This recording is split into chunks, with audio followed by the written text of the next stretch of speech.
top 5 oldest public golf courses you could play in Philadelphia. Now, some of them they're still making updates to, like Cobbs Creek, but currently there's just a handful that you could play. So let's take a look at 6 courses, but 5 current courses that you could play. And you decide which ones are the top 5. I recommend playing this course. We're out here at Middletown Country Club, 1927, built by famous golf art designers. I don't know if this is a good course or not. We'll try to give it our best. The course was built by A-lister Mackenzie and Perry Maxwell. If you heard of those, well, then you probably heard of the golf courses Augusta National, Cypress, well, big names. So we had to take a look and walk on in to a great golf. We're out here at Melrose. Cars going right through it. It's busy. It's public.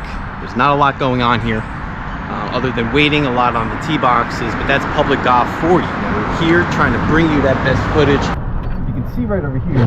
You have the driving range, which I don't know. We might as well take a look up. Overall, the country club is located on 116 acres of land, and you could see very prestigious when it first opened. A lot of history there. Hopefully get back over there and take a look at that course. Now we're looking at another public course here, built in 1926, where my car actually got hit by a golf cart. Not too happy about that. The course was built in 1926, so it's almost over 100 years old. I haven't played it in a couple years. I kind of hate this. Well, I like the course. I hate the people running it. And that really says it all. We've all had golf courses like that. There's so much to like about it, but there's so much to hate inside. And I think on this golf review, we're going to talk all about that. We're going to correct what's right and what's wrong with this facility while having as much fun as we can. So let's take a look here at Paxon Hollow. Like I've had 6.5 hour rounds here in the past. And the course stretches under 6,000 yards at 5,800 yards from those back tees. Even pulling up, I saw bunched up on the back.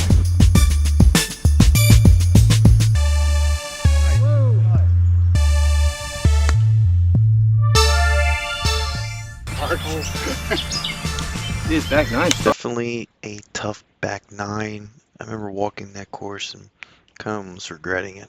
It's a challenging course. Let's zoom on in to a course that hasn't opened yet, but it's been open for a while.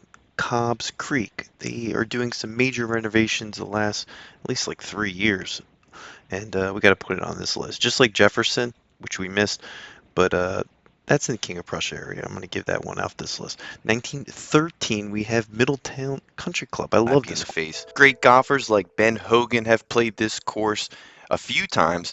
Miller, and currently you still have people swinging in like Gary Player celebrating his 85th birthday. Now the course has a ton of history, and before we walk in, there's an old picture of the course that we wanted to show. And just to show that it originally was built in 1913 when golf was completely different to the way we see golf today. But the course still remains the same, at least on some of the holes. 12 of the 18 holes out there right now are the ones you would be playing in 1913, and that's the reason we got out here and played. Now on no tee times, this is what we try to do, get on some of these courses where you could see a little bit of history while you're out there and maybe get a feel for the town. And located in Bucks County, this might be the course for most public golf players in the area looking to sneak out and play 18 holes pretty quickly. And the course even promotes fast play, and that's what we love to see on this course. The thing I learned about Philly golf is it's underrated. Sometimes you start knocking on the door and you learn about some golf history, just like the first island ever created.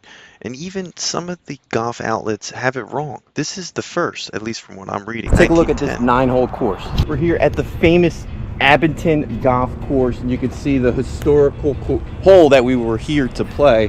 The first ever island designed hole, testing the boundaries of golf design, whether it's an island green par 3, which takes place on this course right now, or just an irrigation system cutting right through. You see parts of the city really just running right off.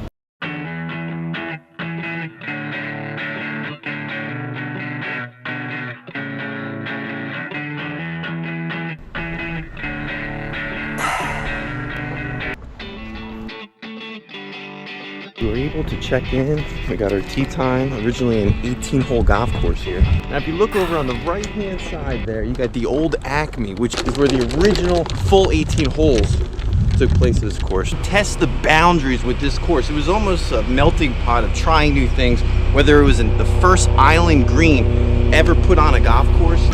And really, some parts of the clubhouse remain here to this day. Cobblestone houses here, built in 1910.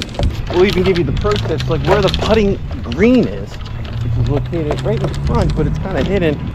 So sit back and relax as we walk through each one of these 9 holes at this great golf course here. And you can see the finishing hole, number 9. It feels like you're going back in time on this course. A little bit of history, a lot of maintenance. We're on the first hole of one of my favorite golf designers, A.W. Tittinglass. Terrible Tittinglass was his nickname. And in Philadelphia, he was really a star golf designer. Built in 1910 outside of Philadelphia, it's an extremely historical course that should be a historical landmark.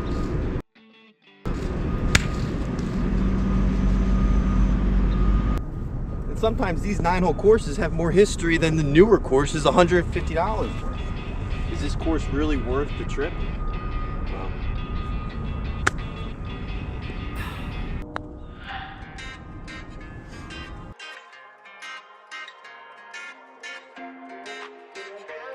at number 2, we got the par 3s, which you're going to see a lot of. These are older courses. They don't play long.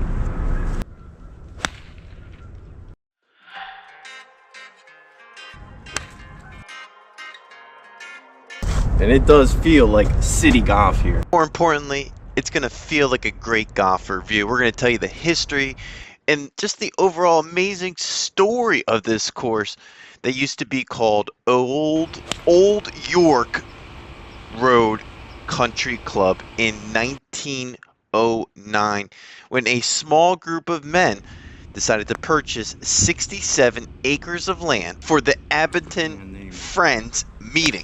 Then in 1910, a contest took place to design, quote unquote, a 9-hole golf course, which was won by Jimmy Yang, a golf professional from Huntington Valley, Philadelphia. Now, we will mention that there was an additional 38 acres that was leased. You even see on hole 3 the temporary green. That probably was the original fairway at one time. That's because the course did see multiple changes throughout its year. We're going to talk all about those changes. The current layout that we see here today really does stay true to its original structure and nature. The full 18 was built in 1913, but in 1962, under an obligation to support an expanding school, the trustees decided to request the Old York Road Country Club to be relocated, and the original 18 holes was then cut in half. Currently, there's only 9 holes here. When it originally was built, it only cost $950. Members were charged $950 to build the course. Members were then charged $25 entry fees plus $25 dues each year, which resulted in about a $1,500 per year annual gross for this club. Because of the uniqueness of designing the course, that's where we're seeing this island green. I don't know if A.W. Tittinglass designed it. Island green tee. A.W. Tittinglass himself would be shaking his head at a left-handed opportunity here. But let's see if we can get it there.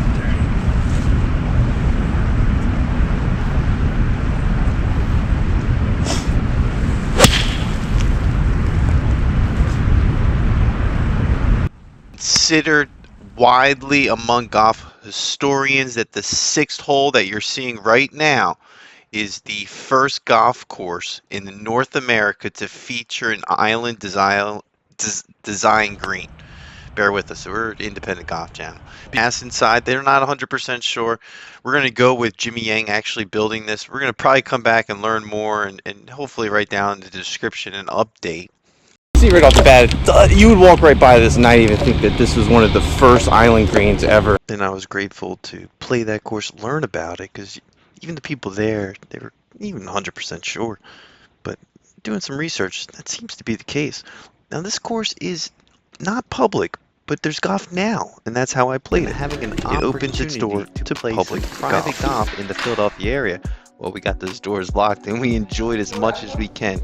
And going out here and playing it for $90 on GolfNow, time was right to visit this historical landmark for Take golf. a look at Philmont Golf Course. Now the club was built in 1906 by Ellis Gilbell, and they had no golf course at the time. It wasn't until 1907 or 8 when the construction of the North Course with 9 holes was built. And there's located on 295 acres of land when it was constructed. And there's a train station right, that's why it got its name. The name has never changed. It's named after the train station right down the street. And it was a long day for these Philly folks that spent about $60 for a grant to become a member at this place when it first built, which is a lot of money. And an engineer was the one that constructed, the same engineer that constructed the original layout of Atlantic City Country Club. When it first opened, tennis was way more popular, with golf course kind of coming secondary. A lot of the members did not become golfers. And even though golf wasn't the specialty, it was social engagement is what the focus of for tennis, basketball, and almost every sport.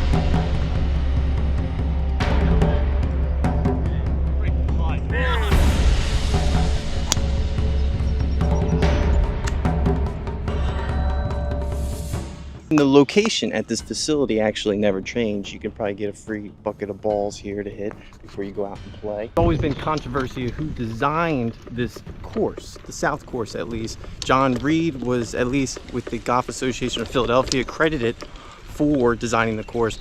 And you also have some big names like Hugh Wilson coming in, and the famous William F. Gordon. But it all started in 1906 with Ellis, who constructed this course with his foundation in commerce industry.